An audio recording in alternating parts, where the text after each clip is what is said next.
Salut à tous la team OL, Thomas M. Show pour OL Fan TV, très heureux de vous retrouver les gones pour une nouvelle vidéo. Je me trouve place Bellecour, l'une des plus belles places d'Europe. Ouais, c'est ce qu'on dit de cette place-là. L'une des plus grandes. Alors je crois que c'est en bataille un petit peu avec Bordeaux, la place des Quinconces. Voilà. Bref, il fait pas très chaud à Lyon. Enfin, pas très chaud. On a perdu un peu plus de 10 degrés par rapport à hier. C'est hallucinant. Hier, c'était ambiance, je dirais pas canicule, mais en tout cas une chaude ambiance à Lyon. Et là, depuis midi, eh bien, le ciel est gris, il pleut. Un temps à l'anglaise. Vous voyez la statue derrière moi. Bref, voilà, on a ressorti un petit peu le manteau de pluie. Alors les gars, pour ceux qui ont suivi un petit peu mon compte Instagram, déjà, il y a un concours pour gagner le maillot extérieur de l'Olympique Lyonnais. Je vous invite à y participer, allez sur mon compte Instagram, OL Fan TV. Et vous avez pu voir que j'ai rencontré ce matin, par hasard, au centre-ville de Lyon, Tata Roussanou, dit Tata. Je tourne la tête et je vois un mec, je me dis, il dit quelque chose, il avait une casquette un peu comme moi. Et je fais, ouais Tata, est-ce qu'il y a moyen de prendre une photo avec toi? Il m'a dit, ouais, il n'y a pas de souci. J'ai pris une petite photo, d'ailleurs c'est la photo que vous avez en miniature, que vous avez pu voir. Premier abord, le mec, assez sympa, mais il met tout de suite la distance, tout de suite. Genre, il n'a pas trop envie de parler, etc. Mais moi, vous le savez, je suis en mode mitraillette. Je sais que les mecs ne restent que peut-être 1 à 2 minutes avec moi, parce que c'est assez bizarre, mais à chaque fois que je croise un joueur de l'OL, alors peut-être que c'est ma personnalité, hein, c'est peut-être comment j'aborde les joueurs qui ne me plaît pas forcément. Ça, c'est possible, hein, ça, je reconnais. Hein. Peut-être ça, c'est peut-être un peu trop agressif. Mais en tout cas, ils sont toujours sur la défensive, toujours sur le fait de ne rien dire.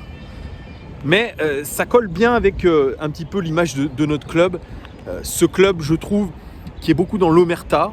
On ne dit rien, on garde tout en interne. Vous voyez, c'est un petit peu cette façon de faire que je remarque de plus en plus ces dernières années. Des joueurs très peu proches du public. Une espèce de communication très bizarre autour du club. On ne sait pas réellement ce qu'il se passe en interne. Bon, il y a quelques informations qui vont à droite à gauche. Vous voyez, rien que l'éviction de Coupet, on ne s'y attendait pas vraiment. Il y a eu un son de cloche de la part de Greg Coupet, un autre son de cloche de la part de Jean-Michel Aulas. Bref, la cacophonie, comme d'hab, on ne sait rien. Dans ce club, c'est vraiment ça. Et je vais poser la question un petit peu brûlante du moment. Est-ce qu'il va regretter Grégory Coupet? Il m'a dit non, je ne vais pas regretter Grégory Coupet.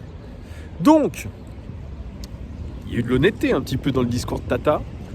Il valide un petit peu le fait que Greg Coupet ne voulait pas de Tata Roussanou et que forcément ça a mis un malaise puisque le club ne lui en avait pas parlé, l'a fait dans son dos, l'a fait dans le dos d'Anto Lopez. Et je pense que ce malaise qui a été créé avec l'arrivée de Tata Roussanou, eh bien, il a continué tout au long de la saison, même si je pensais que les relations étaient un peu plus chaleureuses, apparemment non.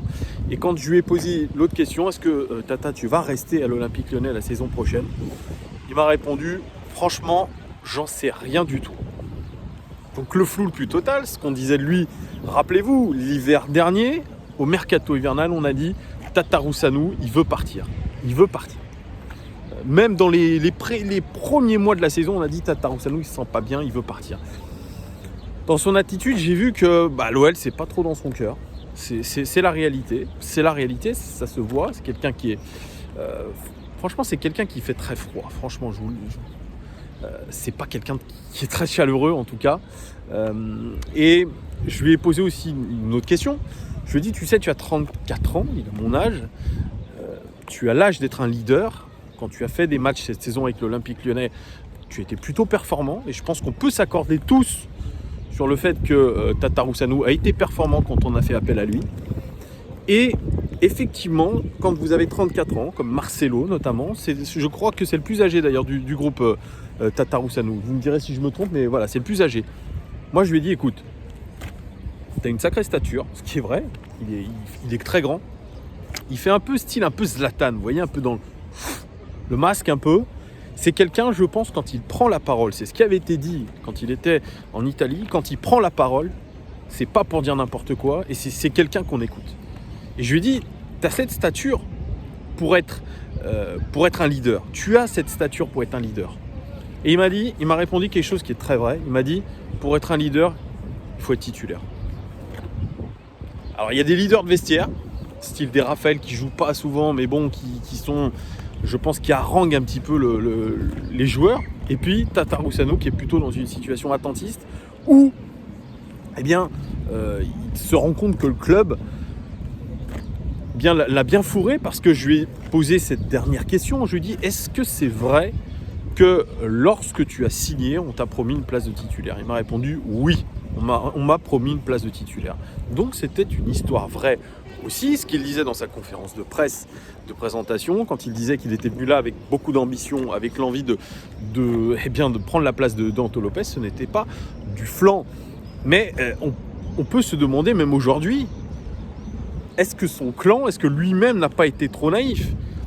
On parle quand même d'Anto Lopez. Anto Lopez, on peut dire ce qu'on veut, je pense que ça restera une légende du club. Il va rester très longtemps dans notre club. Il a négocié une prolongation de contrat qui, je pense, était bien méritée par rapport à tout ce qu'il avait effectué.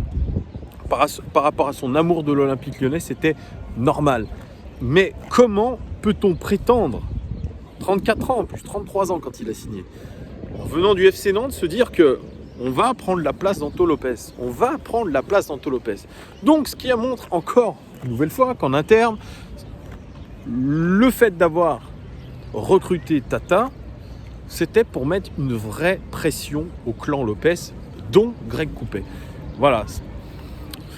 C'est un peu voilà ce que je voulais vous dire. Donc, la phrase qu'il faut retenir, non, je ne regrette pas Coupet. Voilà, je pense qu'il y avait de grosses tensions quand même en interne, notamment avec Tata. Évidemment, quand il a dû voir un petit peu la relation qu'il y avait entre Greg Coupet et Anto Lopez, eh bien, je pense qu'il a vite déchanté, et vu la personnalité et un petit peu le côté froid du type, je pense que ça n'a pas dû arranger les choses. Voilà. Et puis, peut-être aussi, rappelez-vous, ça c'est encore, ça vient de me revenir. Greg Coupet a dit, Anto Rasiopi, il a toutes les qualités pour devenir numéro 2, voire numéro 1. Ça voulait tout dire. Bref, dans ce club, on va pas se mentir, il y a beaucoup de tensions. Je pense que le groupe ne vit pas forcément extrêmement bien, et un groupe qui vit bien, c'est un groupe qui a des résultats. Voilà. Donc à partir de là, on peut dire ce qu'on veut. L'Olympique Lyonnais n'a pas été dans les clous. Je pense que le groupe ne vivait pas forcément très bien. Voilà, ça c'était par rapport à ma petite rencontre de ce matin. Voilà, vous m'en direz un petit peu plus dans les commentaires. Vous commenterez un petit peu ce que j'ai dit. Deuxième information, le tribunal administratif a rejeté un petit peu l'appel de Lyon, de Amiens et de Toulouse concernant l'arrêt de la Ligue 1. Non pas en disant que c'était pas normal, mais en disant tout simplement que ce n'était pas la juridiction compétente pour décider de ça, et que c'était plutôt au Conseil d'État d'évaluer si c'était normal ou non.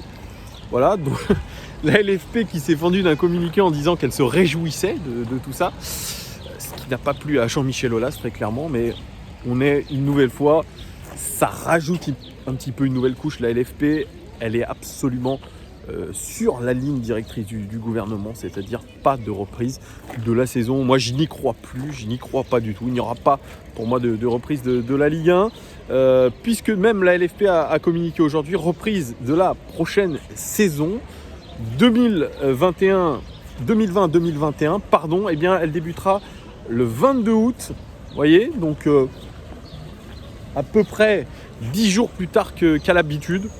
Voilà. Et on aurait bien une finale de la Coupe de la Ligue entre Lyon et le Paris Saint-Germain. Ça serait le samedi 1er août à huis clos.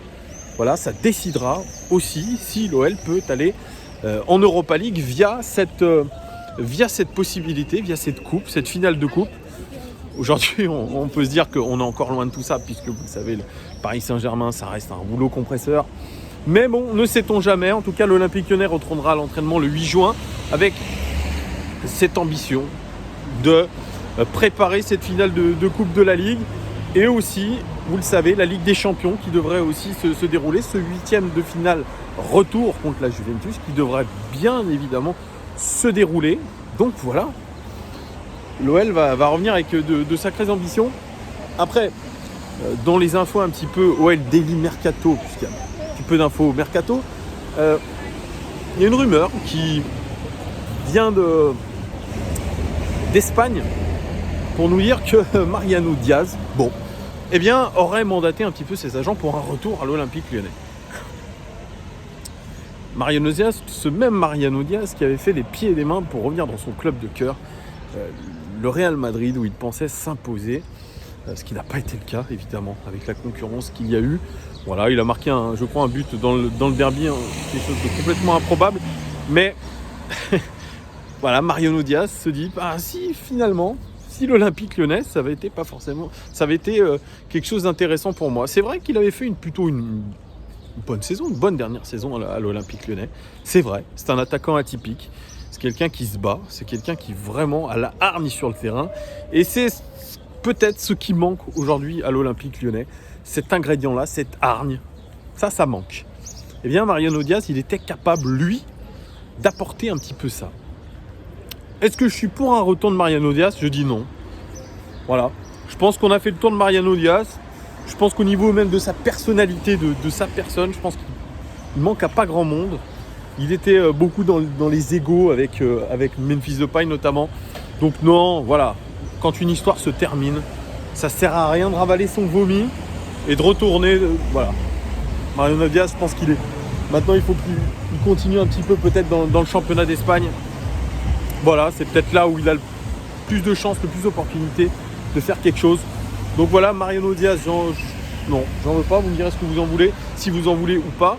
Et puis, deuxièmement, Karl Toko Ekambi, l'Olympique Lyonnais est en train de négocier avec Villarreal une prolongation de son prêt, parce que vous le savez, l'option d'achat était obligatoire pour l'Olympique Lyonnais si l'OL allait en Coupe d'Europe, ce qui n'est pour l'instant pas le cas. Et c'est pour ça que l'OL aimerait prolonger ce prêt pour être sûr ou non de participer à une Coupe d'Europe. Et comme ça, il pourrait évidemment mettre l'option d'achat en place pour Karl Toko Ekambi. Ça prouve que l'OL n'est pas si sûr que ça, notamment au niveau financier, puisque forcément c'est un investissement aussi, Karl Toko Ekambi, en termes de salaire, en termes de montant de transfert, quand même. Il y a quelque chose, il y a un beau montant à la clé. Donc c'est pour ça que l'OL réfléchit, l'OL se dit que forcément il y aura plus de rentrées d'argent si on est en Coupe d'Europe que si on ne l'est pas, sachant qu'il y a des bruits qui couraient là sur les réseaux sociaux, comme quoi l'OL serait à moins 60 millions d'euros, pour vous dire, moins 60 millions d'euros. Donc il serait important déjà de dégraisser avant de vouloir penser à toute autre chose. Voilà, on verra ce qu'il en est. Mais voilà ce que je voulais en... Voilà, je crois que j'ai fait un petit peu le tour de l'actualité. Vous allez me dire un petit peu aussi ce que vous pensez de Karl Toko Ekambi. Est-ce que vous auriez déjà levé l'option d'achat ou est-ce que vous êtes d'accord pour prolonger cette offre de prêt ? Dites-moi ce que vous en pensez, les gones. Il ne reste plus qu'à vous souhaiter un bon week-end, une bonne fin de samedi et puis à très bientôt. Ciao, ciao, ciao, ciao, ciao.